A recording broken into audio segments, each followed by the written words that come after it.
Alrighty, so today we're going to go over our new supplier invoice settings that we've just made in AltheaSuite. So before we get into that, let me show you the settings for it. And just give me a moment and I will share my screen.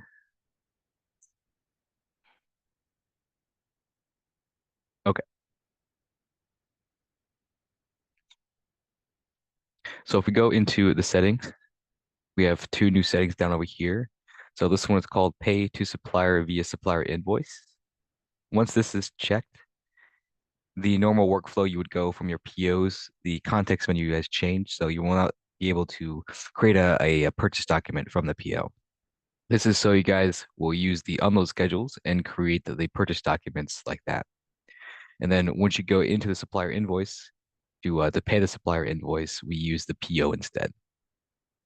And then we have a secondary checkbox to allow to pay another amount other than the scheduled amount for the supplier invoice. And then below that is a default setting. I think it's 10 days by default, but I'm in my account, I'm showing 31 days of upcoming payments of supplier invoices.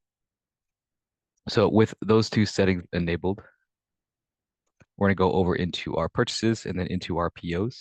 So I've created a couple POs ahead of time, and I've actually completely unloaded one of them over here. And when I unloaded the schedule for General Electric, what I did was create a supplier invoice. So the supplier invoice will be found in the supplier invoice section right here. So supplier invoice number 7 is the one I created yesterday. And you can see on the right-hand side, we have a column for the payment schedule note. So this payment right here, I'm saying that it's due on the 12th. So, within 30 days of that. So I have one big payment that's due, and then this supplier invoice down below it. It's got 3 different payments. So it's up to you and how you want to deal out your different schedules. So I have a payment due on the 19th, a payment due on the 26th, and then another payment, the final payment due on the 2nd for that supplier invoice. So that's easy enough to said. Let's go and show you the process. So I'm gonna go back over to my POs for a second. So I've created a PO for Whirlpool right here. I look into this PO. You just have 3 simple items. So this PO hasn't been unloaded yet. So what I'll do is create a schedule for it. So this will be the process. This could be a stock PO, or this could be a combination of backorder POs, or backorder POs and stock orders. So with that in mind, we're gonna go create an unload schedule for Whirlpool. So we're gonna go into unload schedules, and then we're gonna go up there to the new button. It's very important on where you want the stuff to go unloaded into. So I want to unload that into Redmond 3. For the supplier, choose Whirlpool. And then I'm going to select a PO. These POs can be, they'll list it over there. They'll have the document number, and then they'll have the date right next to it. So I'm going to grab the one I created yesterday. So here's my PO. So we could also include the PO that I made today if we wanted to do that. So there's a couple POs that are going to be on this truck. So 6 items in all. So I'm going to save that. And then I'm going to go to the context menu and start to unload this truck. Now there's 6 items in here. So this is the ideally time that you would want to use a scanner. These are Whirlpool items, so you would be in your inventory looking at the boxes, trying to get the barcodes there. Give me 1 second. Oop, there we go. Okay, so to do this, I'm going to do this pretty quickly. I'm going to kind of cheat and just use the SKU. I don't have a scanner on me. So this is just going to come and give us this first barcode. So we're going to scan this model number, and then it wants us to scan the serial number. But for the ease of this tutorial, I'm just going to add later. It's going to assign me a QLN over here. So once I give in the serial number, it will attach the serial number to that QLN. So I'm just going to go through this really quickly.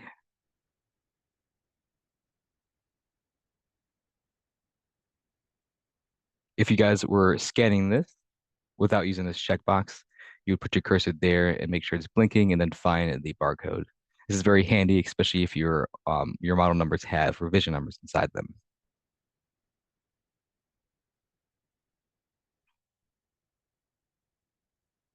Now, in the unload schedule, we've actually included a couple new context menus. So if we go over into the tab Unloaded Items, you can see here's all my different SKUs and their model numbers, and finally their QLNs that get assigned. So what we can do is go to the context menu, and now we have this ability to undo this unloaded item. So this will take it out of the unloaded items and put it back to items to be loaded. If we wanted to change the PO, like instead of being PO 61, we could change this to another open PO that we might have. Another option that we have, this will allow us to put this into the keep aside. So if we do that, this will allow us to kind of deal with this in a different way, like under review. So if you want to select another PO that might be open or apply another PO, we could do that. We could also go to the context menu to mark this as rejected. Then we'll put it back over there, so that will say that I've rejected that one. So now that my items are all unloaded, I'll go ahead and hit that complete unloading button. This isn't asking me, am I sure this is fine? So we can either hit this yes button, and this will conclude the unload schedule. We do have another option on the left-hand side to mark all the unloaded items in this tab as complete, and then any items that are left in the items to be unloaded will move to a new schedule. They'll ask you the same thing. If you hit yes, that'll complete the unload schedule. What the unload schedule does when it gets completed is it does create a purchase document. Now let me zoom in for a little bit, and we're going to go into the purchases. Once we come into purchases, you'll see this is the purchase that got created just now. If I scroll to the right, all the ones that get completed during the unload schedule will have the status of inventory inward complete, meaning it has taken the quantity from the PO. Now, when that's complete, we get a purchase document. Then we can come over here and go into our supplier invoice section. Once we get over here, you'll see the two GE ones, but now I want to create one for a Whirlpool. So I'm going to come up there to my new button up there at the top left. For the supplier, I'm going to choose Whirlpool. And then here, normally without the setting turned on to use a supplier invoice, this would say select the purchase document, but now we're using POs instead. So drop down the menu, there's PO 61, and I believe PO 59 is what we also unloaded. So it will reference the PO number, also reference all of the QLNs and serial numbers that you added in there. And then we have some other other information as well, like how many items that are on the pending invoice that you might have as well. Then finally, you can get to your invoice unit price. Here is the time where you would want to adjust this. So if you want, instead of 325, maybe this was 325 and 75 cents. Maybe instead of 315, this was actually 318. So you can do those little adjustments there. Here is also the sections to specify the additional expenses. So if we click on here, we can either credit them to the supplier or actually say that we're going to pay the freight off of this supplier invoice. So for the ease of this, I'm just going to leave that blank like that. So when you get down over here, it's going to show you your total pending amount is 1900, and then your difference over here is also the same.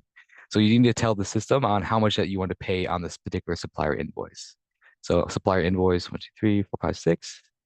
Maybe we're going to pay out of the 1900. Maybe we're only paying 1000 from there. And that will also leave you with a difference over there. So the system will tell you on what the differences are. But for this, I'm going to go ahead and use the whole 1981. And then finally, once you go down over here is when we can create our schedule. So if you guys don't put anything in here and we hit that create button, it's going to create a default 31-day schedule for us. Or if you guys want to specify like maybe the next 7 days, next week, we got to pay like $300. You press the add button, and that's going to reduce from the total pending amount over there. So there's our March 20th payment. Now let's do a March 27th payment of another 300. And this will keep on reducing until it gets down to 0. So maybe on the 3rd, we want to do the rest of it. You guys will know how to specify your payment schedules. I'm sure they give you one. So this is how you can specify that. You can either do this in batches, or you can wait until like maybe 31 days after that and just do the full amount. But however you want to do your payment schedule, you can do it that way. Like I said before, if you leave it blank, it's going to just give you a default 31 days to pay that full balance down. So I'm going to hit create on here. Before I do that, this is the last action to put your supplier invoice number. If you need to change this document number up here, this is just our auto-generated sequence that we have. So this is just the business prefix, and then we have supplier invoice SI. This is the eighth one. So you can change that by going up here to the top right. We can change the invoice date, the supplier invoice number, and also the time as well. So with all that said, we're going to go ahead and create the supplier invoice. Now that supplier invoice is going to live in here inside your supplier invoices, then we do give you the columns to look at which purchase orders and purchase documents they belong to. Now these have these different scheduled dates. So now to pay these, we need to go to our make payments. And because we're using the supplier invoice, we need to use these right-handed options. So we're either going to make a payment to the supplier invoice, or we're going to use an aggregator, someone else to pay it. If we choose this option, the only one I have in my account right now is just Wells Fargo. So we're going to say that Wells Fargo is going to be paying for these suppliers. So again, this is the default setting. So this is showing the next 31 days. You can obviously change this to say the next 14 days. And you just need to hit that button to show it. So if you want to pay these down first, you can do that. Let's go back to the 31 days. So when you want to pay these down, you can either choose that little square button right there to choose them all to make different payments, or you can specifically say that I want to pay this GE1, and then maybe not the whole 1146. Maybe we're going to pay a portion of this, maybe, $500. And then over here, we have this check payment mode I have. So this is a custom payment mode I have in my account. It has its own financial accounts associated with it. This check payment mode can be also associated with the bank account that you guys take checks in. So however you want to do that and show the system how you want to pay that, click on that button with the black arrow, and then there we go. So we can make a payment this way with the aggregator, and that will be in there like that. So Wells Fargo is going to be paying for that GE1, or if you want to make a payment specifically to the supplier, we just want to hit that make payment to supplier invoice. Now we do need to choose a supplier. It's not going to show us the finance agency anymore. So we want to choose Whirlpool, and then among Whirlpool, here's our different payments.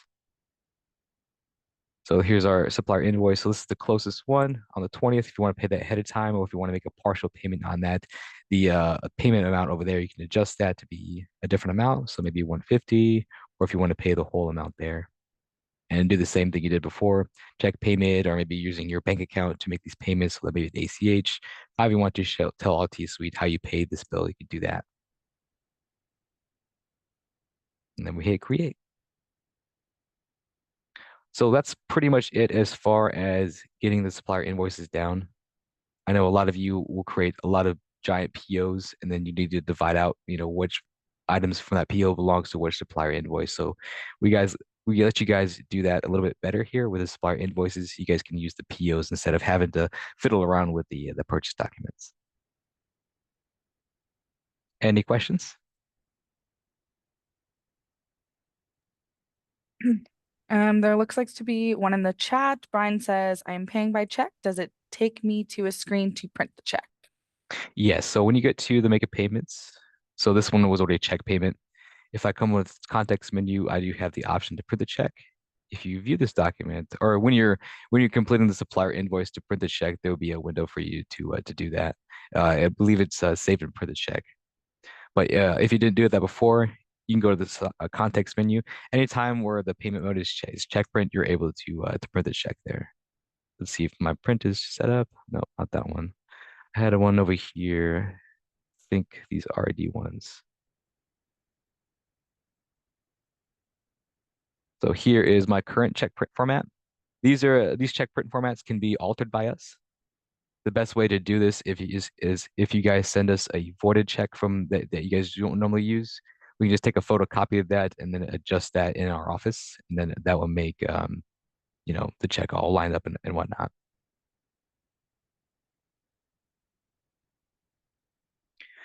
So with the check in there, there was a space in the details field to put the check number. We have now updated the accounts to where if you go into the financial books and go to financial transactions, we're actually putting all the narrations in there as well. So the check print, let's see if I can find a good one right here. So this check print right here, you can see in the narration for this check, we have check number 7463. So if you're ever aware of what checks went out, you can go over here to your financial transactions and find that. There's a lot of other places, whenever you find the narration text, anytime that you guys put any details in that custom hidden mode, we display it here as well. But that's pretty much it. That's some supplier invoices. Again, let me show you the settings. It's going to be found in purchase settings. We have so many different settings now. There we are. Shopping cart. So here's the additional expenses. That's how to specify the freight during the supplier invoice. And then here is the pay to supplier. So if this is unchecked, you will still see the option to create a purchase document from your POs. But as long as this check, that option is disabled. And the same thing for your purchase documents, you won't be able to complete the purchase document. It wants you to do the supplier invoices instead. All right, I'll open it up to any more questions.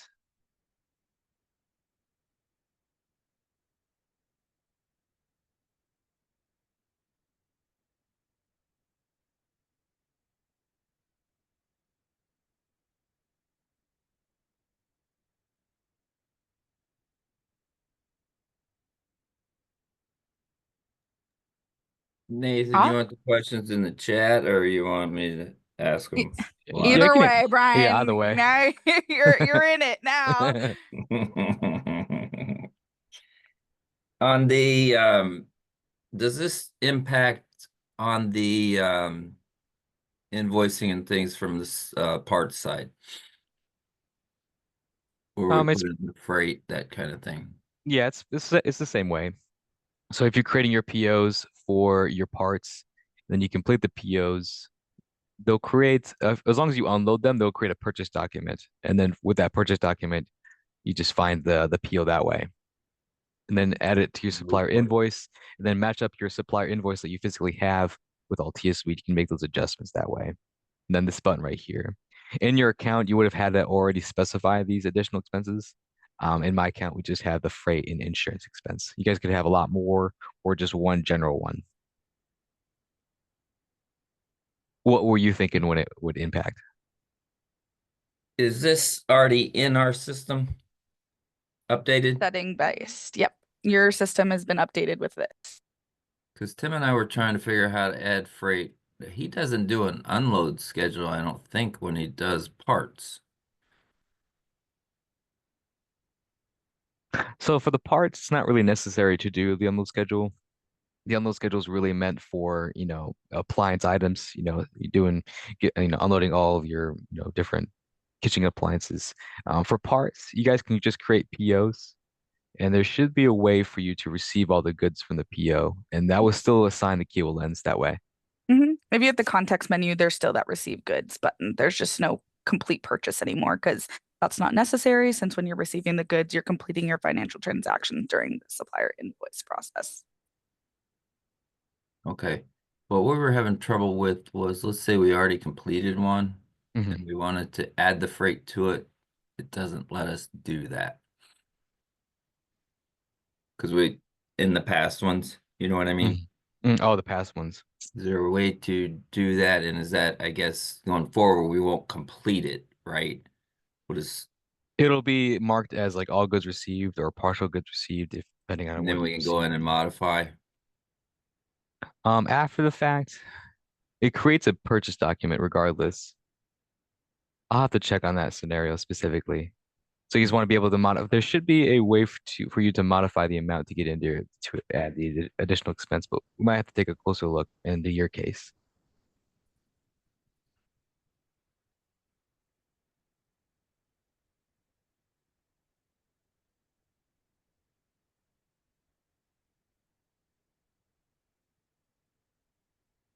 Sana, did you move? I mean, you were like in, had staircases behind you a little bit ago, and now you get this black background. You confuse old people like me.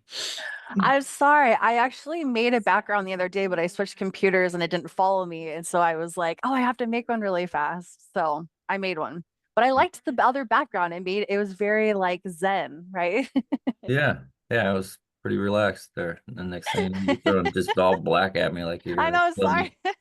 sorry. I like black though, so it's Emma's better got than her soothing pink that I'll use. what? I Hey, could change the color. what about the soothing blue that I have behind me? I don't look at you, Nathan. That's fair. Hey Nathan, Yes, sir. He's not as I'm pretty as looking- us. I'm looking at one right now trying to figure out how to invoice this, so I'm a little confused, I think. Um, I've created the purchase order, the unload schedule, I've unloaded the product, received it. Now I need to go in and invoice it, complete the financial transactions. But when I click on it now, it used to say complete purchase or something. Yeah, yeah. With the setting enabled, that button goes away. So if you Okay. go to POs, you won't have that button anymore. You only have that receive goods button. That's so you guys can go to the supplier invoice, do a new one, and now it's looking at POs. It's not looking at purchase documents no more. So now I need to do a new supplier invoice to be able to invoice it and Yeah. put my invoice number in. Yep, Yes. Okay, invoice that's- number, and then matched up with whatever the freight they have on that one. That's the step I was missing. Okay. Yep, yep. And then you should find that button to specify additional expenses, and then they should be in there. Okay. Perfect. Yes, sir. A question for you, Nate. Yes, sir. So after I did the new setting, Mhm. it looks like the old invoices, I can't find them when I'm going to pay. Ooh. Like they don't pop up. So I don't know. I do like this new setting though. It's very nice. So you can't find old purchase documents to pay? Well, I think the purchase documents, I'm not sure because I already made the supplier invoices before this setting Mhm. Mm, and they're still in the system. It's just when I go to pay them, they don't pop up. mm. Okay, we'll have to take a look into that. If you can send us an email about that. Yeah, if you want to send specific numbers to Gavin, that would be very helpful, and then we'll look into that for you for sure. Okay, thanks.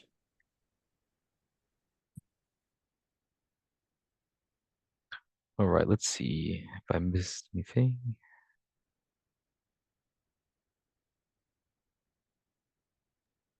Can you create a supplier invoice and then do your charges, and then let's just show everybody with the financial transactions and how that looks. Like create a new one? Create a new one and then add those freight charges. Oh, I Don't see, yeah. credit them to the supplier and just show the financial transactions. All right, Whirlpool. Grab an older one. So 45, just one item. It's actually a part, I believe. Look at that. All right. Good example. Maybe this is $10 in freight. I won't put anything for the insurance expense. I don't know what that is. And now for the total, we have 50. We want to include this.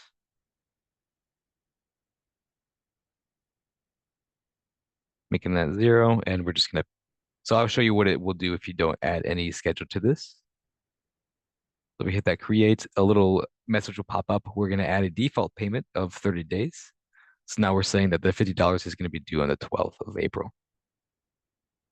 So now we're going to hit that create button. Oh, maybe it's an older PO. Let's create a new one.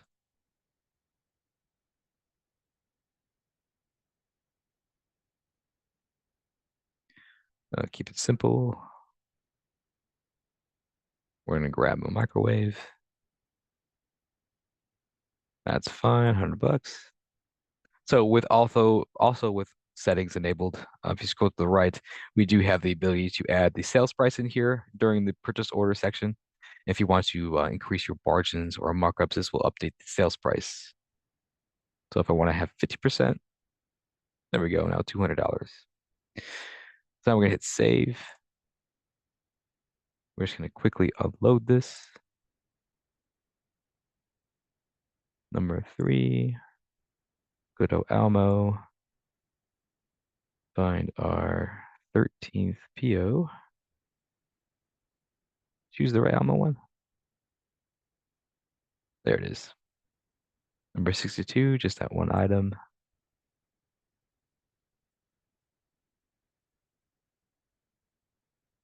Now, if you didn't want to do it the way I showed you before, I'm just going to emulate that, putting that up there, then finding that.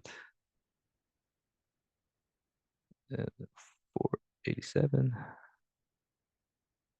All right, that's been unloaded completely.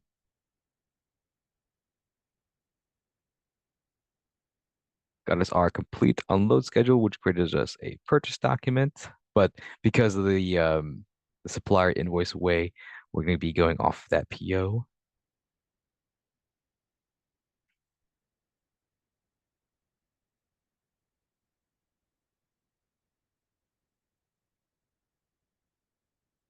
Yeah, I use that too much. And then number 62, there's that one item, only $100. Maybe this was $25 in freight.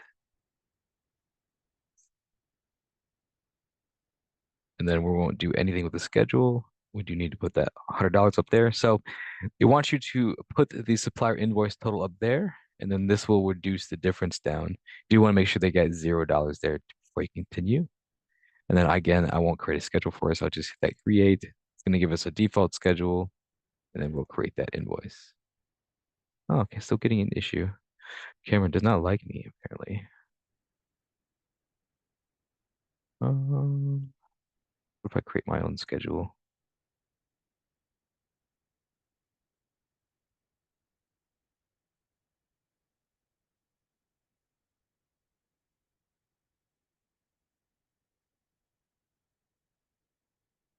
All right, I don't know what the issue is there.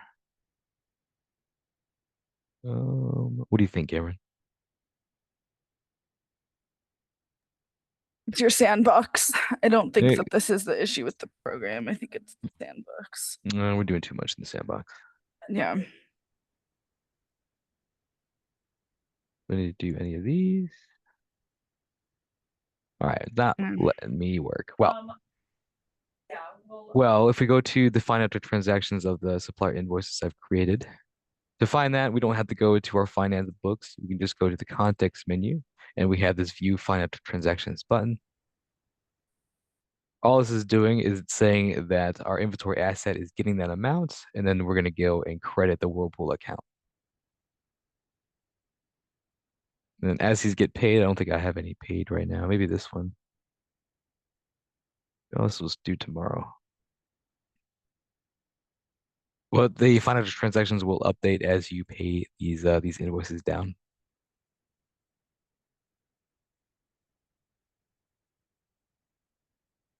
All right, any final questions before we conclude? Yeah, Nathan. Yes, sir. So you set up a payment schedule. Mm-hmm. Then I'm assuming when you pay it, it's going to create the other entries. Yeah. So the only thing that's set up at that point is the payable to the vendor. It's payable to Correct. either with the vendor or if you want to use your aggregator. We call it aggregator, but people use like Wells Fargo. Okay. And there you then can let's see. say I set up that date and I was supposed to pay it on the 12th. And now it's the 15th. Is there some kind of restrictions or anything as far as does it give me an alert saying, hey, you missed this payment? Or not any I just go back alerts. and change the payment schedule and pay it? Or You don't have to change the schedule. If you go to make a payment, and let's say that we're making a payment against Almo or Whirlpool, wherever it is, this one was due on the 27th. We can come over here to the change button, and we can change that date. This is the changing of the time that you're making the payment. Okay. So say I had a schedule for the 13th, I didn't pay it till the 15th. I go in and change it to the 15th, and then that's when and pay it, and that's when my entries will be. Yeah, exactly. Yeah. Okay. Thank you. Yeah. So as we make these payments, you just need to tell the system how you actually paid it. If you paid it through your bank, like an ACH payment, or if you paid it through check, do that. Then if you want to make both these payments ahead of time, you could also check this as well. So if we do supplier invoice number that, In the details, I'll just put check. Oops, don't want to put those in there. There we go, 8876. So that should have. It'll also let you know what supplier invoice that you're paying down. So now if we go back to our supplier invoice, find number 8, should be able to see the financial transactions for it.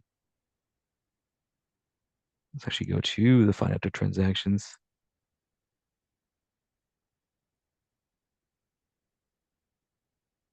There we go. Dang, Sana's way in the future. So here's a supplier invoice that we just did.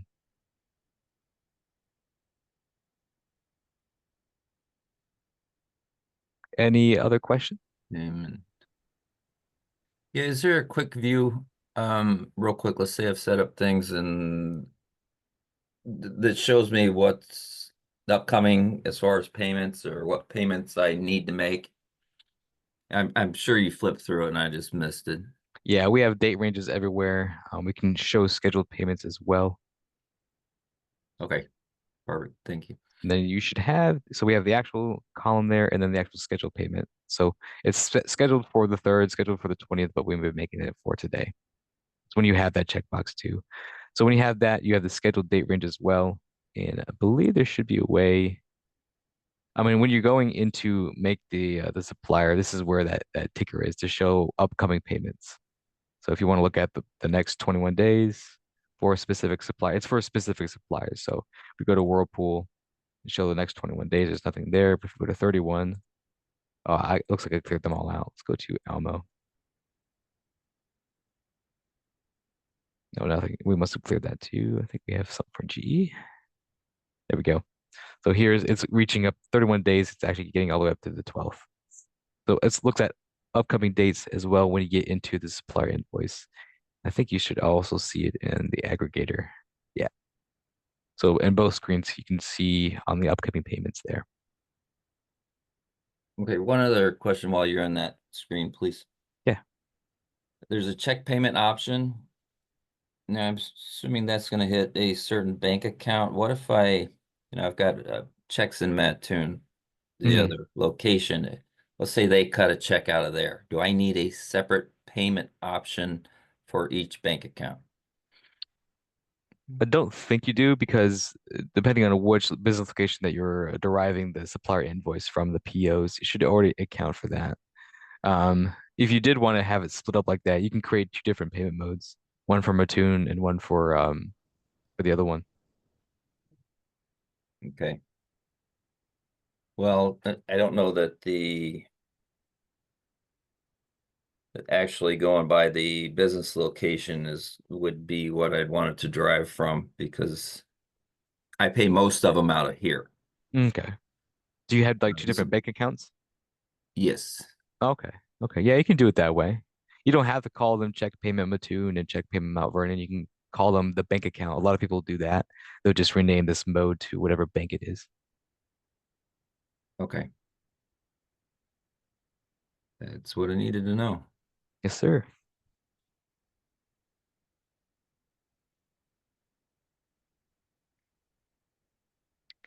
Alrighty. Let me look at some more of my notes. Oops. I think I have.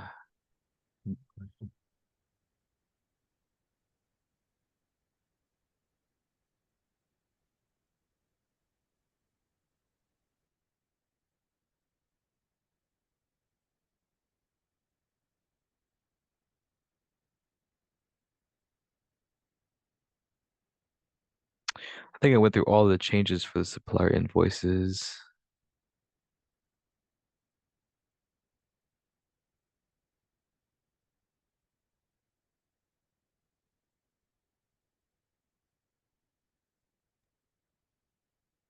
Nate, time for a question. Sure. When you were paying that payment late, so it was due on the 13th and we were gonna pay it on the 15th, you showed that we just changed it in a box to the 15th. hmm But then when you paid the payment early, you didn't change that in a box that you're paying it early. So my question, would you have to change that date at all? Because it isn't automatically gonna go to the day that we click on that we're paying it. Well, that's a good question. So if we pay it early, you want to know if it impacts the books? Right, which I don't think it should, because it should go by the date that we actually select that we're paying it. But then Yeah. what the other gentleman was asking before about paying it 3 days late or whatever, that Mhm. same scenario, you wouldn't actually have to go up and change that date, because it should populate to the date that we're actually clicking that we're paying it. Just questioning that. No, I got you. Yeah, I'll have to get back with you on that. And let Mhm. whoever asked another question that answer too. Yeah.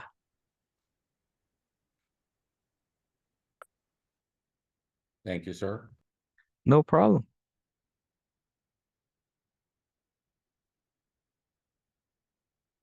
Thank you guys for all of your questions. They were really handy, making the software a little bit better every day. Most definitely. If you guys have any other questions that aren't pertaining to this, you have our emails and you can give us a call. Let us know. This will be posted. My office manager is coming in a little bit later today, so hopefully by the end of the day today, if not by the end of this week.